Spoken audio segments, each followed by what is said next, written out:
পাচ্ছিল, পান। একটা পান খেতে খেতে ওই পানের সাবা ফেলে দিতে গেলেন।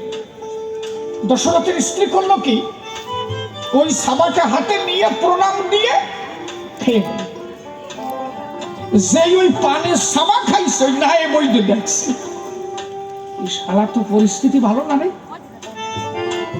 এ যা কইছিল তাই তো পরিস্থিতি কি অনিনা ঘরের মধ্যে কর্ম করছি। আমার স্ত্রী পান খাক আর যা খাক, পাশে আমি বসে আছি, আমি তো নিজে পাশে বসে আছি, অন্যায় করলে তো আমি বসবো, ওর মূল কোথায়? ও তো পান খেয়েছে। গৌর লীলায় মাধবী নাম করে একজন ভক্তিমতী মা, মহাপ্রভু যখন থুথু ফেলতো ওই থুথু খেত। প্রেমের ঘরে যে কখন কি হবে তার তো ঠিক নাই। আর সাধু বলেছে, সাধুর মুখের মানে সাধুর অধরের প্রসাদ অমৃত সম। ওই প্রসাদ তো আমার স্ত্রী পেয়েছে, আমার কপাল ভালো না, এই জন্য আমার ভাগ্যে জুটল না। কারণ পাশে তো আমিও বসা ছিলাম, দুজনেই বসে ধর্ম করছি।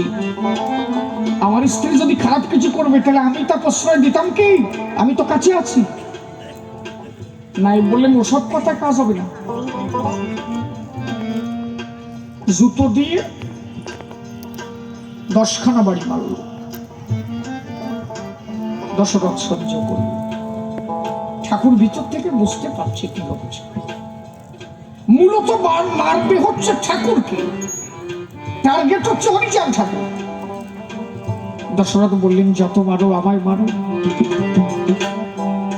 দেখো না ঠাকুরে, আমার ঠাকুর প্রেমময়, ঠাকুর মানো মন্দির, আমি সব অত্যাচার সইয়ে নেব গো, আমার শিহরি যেন মেধা নাকি খায়। একমাত্র ভালো না বাসলে কি ঈশ্বর প্রাপ্তি কোন জন্মে হয়? এই খালি তিলক ফোটা চন্দন আর এই যে ডুবো ডুবি সার, এতে কিছু হয় না। ভালোবাসা বল। রামকান্ত বৈরাগী তো কৃষ্ণ পূজা দিয়েছিল, তাও তো মারির হাতের বাসে নাই। তখন কে কৃষ্ণ ভক্ত, কে গৌর ভক্ত, কে কালী ভক্ত, কে শিব ভক্ত, কোন ভক্ত দেখা হবে না। দেখা হয়েছে যদি এটা ছোট জাতের ঘরে জন্ম কি না, এইটা হচ্ছে মূল কথা।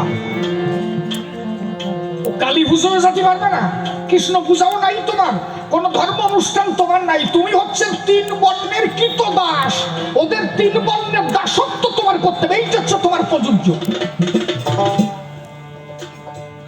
এই যতটুক যা করতে পারছো গুরুচাঁদ ঠাকুরের, প্রথমত গুরুচাঁদ ঠাকুরের আন্দোলন। আম্বেদকর সাহেব অনেক পরে, গুরুচাঁদ ঠাকুর 1800 গান হলি ওই জায়গা মানে কতি দেয় নাকি দেবে?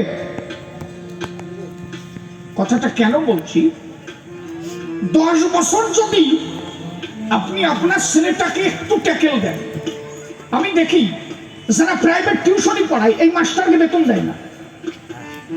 প্রতিদিন বাজার খাওয়া ভালো চলে, মাছ খাবে, মাংস খাবে, প্রতিদিন 200 টাকা 250 টাকা, কিন্তু আমার ছেলেটা যে মাস্টারের কাছে পড়ে মাত্র মাসে 500 টাকা দিতে হয়, ওই টাকা সারা বছরের মধ্যে আর দেওয়া হয় না।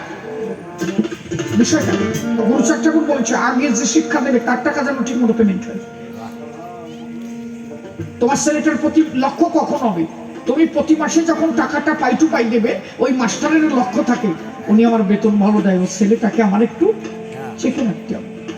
তুমি দিবা না কেন? প্রত্যেকদিন 100 টাকার মাংস খেতে পারো, 200 টাকার মাংস খেতে পারো, আর মাসে মাত্র 500 টাকা একটা বেতন, এমনিতে তোমার সমস্যা কোথায়? তার মানে কি তোমার গরজই নাই যে ছেলেটাকে তোমার মানুষ বানাতে হবে।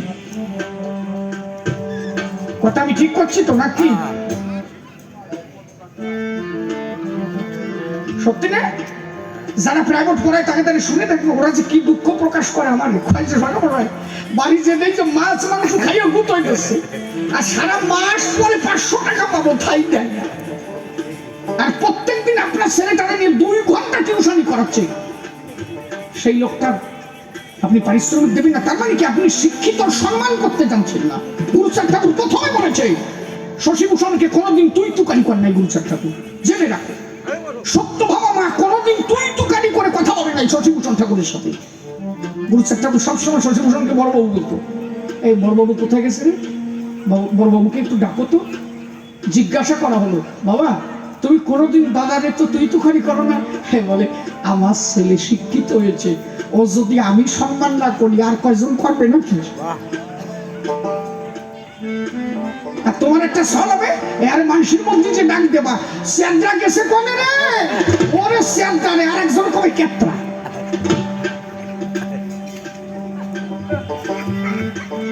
না না, সত্য কথা তো। আপনি যদি সম্মান না দিতে জানেন, আপনি আপনার ছেলে সম্মান পাবে না। এই যে আমি শিশির সরকার, যাও কবি গানের একটু গাইতো। আরে বাবা, কিছু কিছু আছে দেখা যাচ্ছে আমি হেঁটে যাচ্ছি, ঘাই জড়িছে, এ শিশির এদিকে আইতি। না, আমার যে সম্মান করতে হবে তা তো না, আমি বলছি না। তবে তোমার উচিত অন্য সমাজের মানুষ তারা যেন দেখে ভাবে। আমি একটা মাকে দেখেছিলাম নিউ ব্যারাকপুর, বিচরণ পাগল ওই বাড়িতে যাওয়া আসা করত। ছেলেটা এমএ পাস করলো, যখনই ছেলে বাড়ি ঢুকতো মা ঘন্টা মাথায় দিত। মাকে জিজ্ঞাসা করা হলো, মামা তুমি ঘন্টা মাথায় দাও কেন? ওরে বাবা, সাল আমার এমএ পাস করছে, আমি সম্মান না দিলে আর মানুষের দেয় বুঝো, ঘন্টা মাথায় দিছে মা। একটা সন্তান বানানোর কারিগর হচ্ছে মা। প্রথম তৈরি হয় মার হাত থেকে, মাকে সেইভাবে আদর্শময়ী হতে হয়। গুরুচাঁদ ঠাকুর এই জন্যই তো নারী শিক্ষার ব্যবস্থা করেছিলেন, কাছারি করেছিলেন। এই যে আমি যে ঘটনা বলছি, কাছারি দিয়েছিলেন তো। নাইবি যখন মেরে চলে গেল, হরিচাঁদ ঠাকুর দশরথের গায়ে হাত দিয়েছে, আর কেউ খায়নি। সারা রাত অনাহারে ভোরবেলা ঠাকুর বললেন কি দশরথের স্ত্রীকে, মা মা দুটো রান্না করো, ভক্ত সেবা দাও। সকালবেলা সেবা হয়ে গেল। হরিচাঁদ ঠাকুর বললেন কি বিকেল বেলা তোমরা সবাই আসবা, আজকে কাছারি বসাবো, মানে বিচার হবো।